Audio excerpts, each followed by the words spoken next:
Back by popular demand, today we bring you 10 more facts that sound totally made up but are actually true. We'd highly recommend you take these tidbits to your friends and family just to get a WTF reaction, and then recommend them that they go and subscribe to TopTenz. Today we promise that these facts are completely true, even if they sound stranger than fiction, because seriously, we couldn't make this stuff up. Number 10. In the 1700s, rich people let hermits live in their backyards for their own amusement. During the 18th century, wealthy people in England, Scotland, and Ireland had so few real problems to deal with that it became fashionable to indulge in melancholy. Small houses on these large properties, called hermitages, came into style. Originally, hermitages were a place where someone could be alone and read a book full of tragedy, but eventually it evolved into keeping a token hermit in the garden because it was guaranteed to bum everyone out. They found a poor man on the street or one of their existing garden employees and offered to give him a job and a free place to live at the hermitage. The token hermit was forced to dress up in a druid costume and refrain from cutting his hair or bathing himself for several years at a time. These old men would eventually grow long white beards. As a hermit, the whole point was to be left alone without any social interaction. But whenever the wealthy estate owners felt like visiting, they had to accept them into the tiny house and entertain their guests. This actually became incredibly popular. They were desperate to keep up with the Joneses, so they did the 18th century equivalent of buying a fake designer handbag. If someone was not rich enough to actually pay a hermit to live out the rest of their life in the hermitage, they would often stick a mannequin of a druid in the window in order to trick their neighbors. Other times, they would arrange the kitchen table and furniture to look as though someone was actually living there. So, if guests ever came over to visit the tiny house, they would assume that the hermit had wandered off somewhere. Believe it or not, the tradition of having a token hermit in your garden, it actually stuck around, only today we call them lawn gnomes. Number 9. There is a Japanese town where the majority of the population are dolls. In the 1960s, the remote village of Nagoro, Japan, had hundreds of people living there. They were all employees of a company that was constructing the Nagoro Dam, which is used for hydroelectric power generation. But when the dam was complete, there were no longer any employment opportunities, so the younger generation, they moved away. The only people still living there were the elderly. A woman named Tsukimi Ayano grew up in Nagoro, and she moved to Osaka to find work. When her parents were sick and dying, Ayano returned to Nagoro to find that the population had dwindled down to just 40 people, and the school was shut down because there were no children living there. It was such a small and tight-knit community that Ayano knew everyone who had died. It was at this point that she began making dolls to memorialize them. She placed the dolls as life-size scarecrows in the spots that best represented these people when they were alive, whether it was whispering secrets on their front porch or planting flowers in their garden. Then she began making dolls of children to sit in the classrooms of the school. She has created a total of over 400 life-size dolls. Ayano said, "The time will come when I have outlived all of the people in this village." Number 8. Snakes can still bite you when they're dead, even if their head is chopped off. In 2018, a Texas man found a poisonous western diamondback rattlesnake in his backyard. He quickly grabbed a nearby shovel and chopped the snake's head off. Confident that it was dead, he went to pick up the remains of the reptile. However, the snake's head was very much still alive, and it bit his hand, unloading all of its venom at once. Normally, when someone is bitten by a rattlesnake, it's the equivalent of 2 to 4 doses of venom. In this case, it was more like 26 doses. The man fell to the ground and he began to bleed and convulse violently. Luckily, his wife was nearby and she called 911. He had to be airlifted to the hospital, and it took a week of treatment before he was in stable condition. After this incident, plenty of people were wondering how it's possible for a decapitated snake to still attack. National Geographic explained that a snake's bite reflex remains active for several hours after its death. Its brain is essentially pre-programmed to bite whenever something goes near it.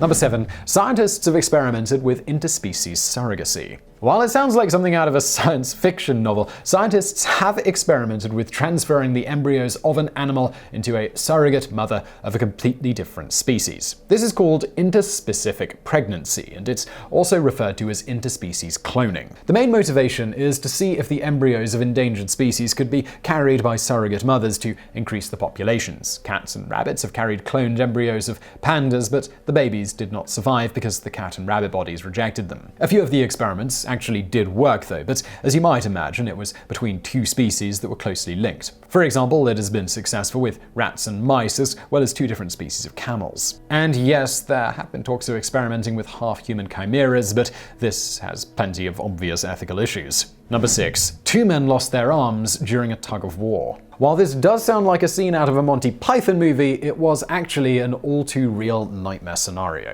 In 1997, a group of adult men were playing a game of Tug-Of-War in Taiwan. There was a huge celebration for a holiday called Retrocession Day in a park along the Keelung River in the city of Taipei. The media was gathered to capture footage of a massive game of Tug-Of-War. There were over 1,600 people pulling on the rope when it snapped. This was enough force to rip out the arms of the two men who were standing at the front of each team. Their arms, they came straight out of their sockets, and it was all captured on video. They were rushed to the McKay Memorial Hospital, and it took over 7 hours of intensive surgery to reattach their arms. These men were actually some of the lucky ones. Tug-of-War has been played since ancient times, and it's responsible for several deaths, injuries, and loss of limbs all over the world. Number 5. In the Victorian era, people collected serial killer figurines. Maybe your grandmother enjoys collecting ceramic figurines, but it is something that's kind of lost its popularity despite having been a tradition for hundreds of years. Back in Victorian England, people were obsessed with death. So it only makes sense that instead of collecting figurines of dancers or blushing brides, they wanted to commemorate stories of famous serial killers instead. Just a few examples were the Red Barn murder, the murders at Stanfield Hall, the Bermondsey Horror, and William Palmer, who was nicknamed the Prince of Poisoners.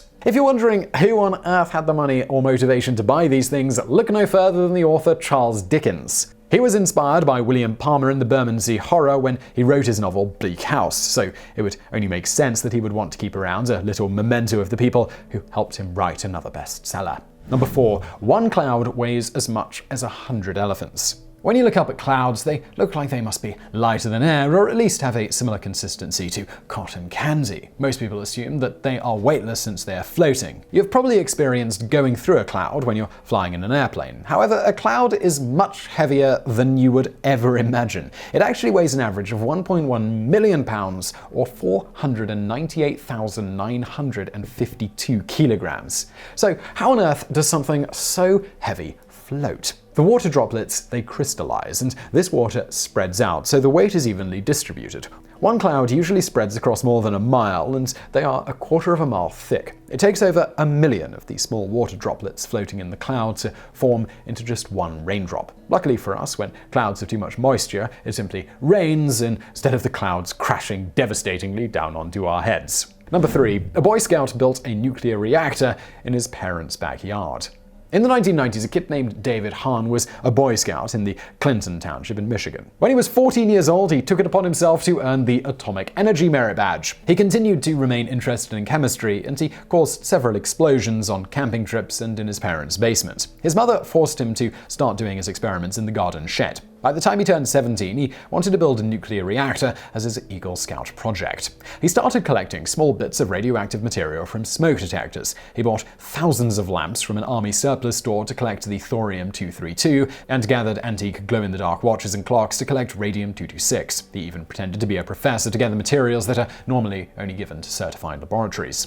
Eventually, he had enough to create a real nuclear reactor. He had a Geiger counter and realized that the radiation was spreading down his entire block, so he tried hiding it in the trunk of his car. One day in 1994, the police were called on Hahn because he was stealing tires off cars. When the police opened his trunk, they found the reactor. According to Harper's Bazaar, this automatically triggered the Federal Radiological Emergency Response Plan, and state officials were soon embroiled in tense phone conversations with the DOE, EPA, FBI, and NRC. It took over $60,000 for the government to clean up his nuclear waste, and his reactor had to be entombed at the Great Salt Lake Desert to make sure that it could not harm anyone. Needless to say, the Atomic Energy Merit Badge has been banned from the Boy Scouts. Number 2. In Spain, people have fun jumping over babies. In the Spanish village of Castrillo de Murcia, they continue to mix old Catholic and pagan traditions together once a year for the Baby Jumping Festival. And it's exactly what it sounds like. The babies born into the town each year, they're baptized in the Catholic Church. Then, a man dressed in a yellow costume and mask that is supposed to represent the devil runs through the streets, hitting men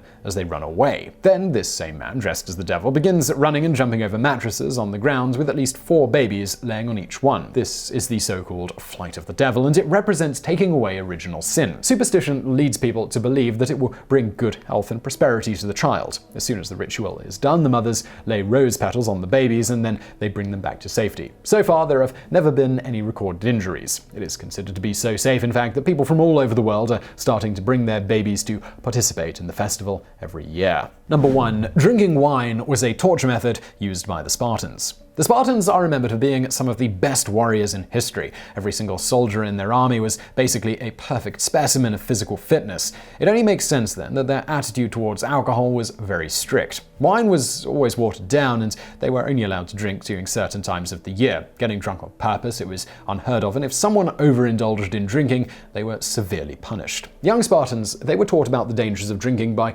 watching the captured prisoners of war. These helots were forced to drink pure wine that had not been watered down. Once the young Spartans saw what it looked like to be drunk, it was seen as proof that it made men weak, stupid, and unprepared for battle. From the Spartans' perspective, getting drunk was seen as a form of torture. But the helots, they probably didn't mind so much. Most of us would take a glass of wine over the rack any day of the week. So I really hope you found that video interesting. If you did, please do give us a thumbs up below. Do not forget to subscribe. We got brand new videos just like this every day of the week. More stuff from me. Why not check out my biographics channel that's linked to below. And as always, thank you for watching.